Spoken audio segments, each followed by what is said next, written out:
ഉൽപ്പത്തി പുസ്തകം 8-ാം അധ്യായത്തിൽ നിന്ന് ചോദിക്കാവുന്ന ചോദ്യങ്ങളും ഉത്തരങ്ങളും. ചോദ്യം 1. ജലപ്രളയത്തിന് ശേഷം ഭൂമിയിലെ വെള്ളം നിലച്ചത് എപ്പോൾ?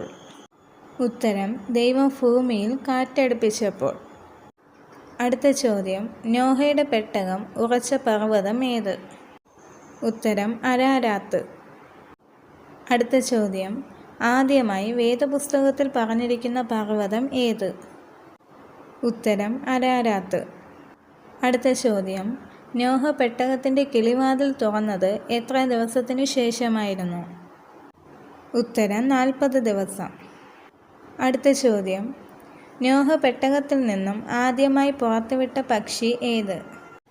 ഉത്തരം: മലങ്കാക്ക. അടുത്ത ചോദ്യം: എഴുത്തില്ലാത്ത പത്രവുമായി വന്ന പക്ഷി ഏത്?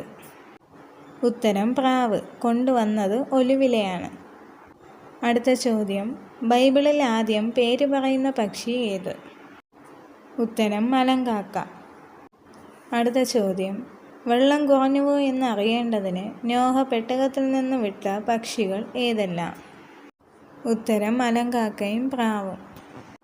അടുത്ത ചോദ്യം: ആരാണ് പെട്ടകത്തിൻ്റെ മേൽത്തട്ട് നീക്കിയത്? ഉത്തരം: നോഹ. അടുത്ത ചോദ്യം: നോഹ പെട്ടകത്തിൽ എത്ര ദിവസം ഉണ്ടായിരുന്നു? ഉത്തരം: 1 വർഷവും 17 ദിവസവും. അടുത്ത ചോദ്യം: ആദ്യം യഹോവയ്ക്ക് ഒരു യാഗപീഠം പണിത വ്യക്തി ആര്? ഉത്തരം: നോഹ. അടുത്ത ചോദ്യം: നോഹ പണിത യാഗപീഠത്തിൽ അർപ്പിച്ച യാഗം ഏതായിരുന്നു? ഉത്തരം: ഹോമയാഗം. അടുത്ത ചോദ്യം: മനുഷ്യൻ്റെ മനോനിരൂപണം ബാല്യം മുതൽ എങ്ങനെയുള്ളത്? ഉത്തരം: ദോഷമുള്ളത്.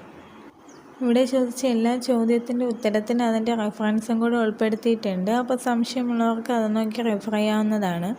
അപ്പോൾ അടുത്ത് നമുക്ക് 9-ാം അധ്യായത്തിലെ ചോദ്യോത്തരങ്ങളുമായി പിന്നെയും കാണാം. ദൈവം നിങ്ങളെല്ലാവരെയും ധാരാളമായി അനുഗ്രഹിക്കട്ടെ. ആമേൻ.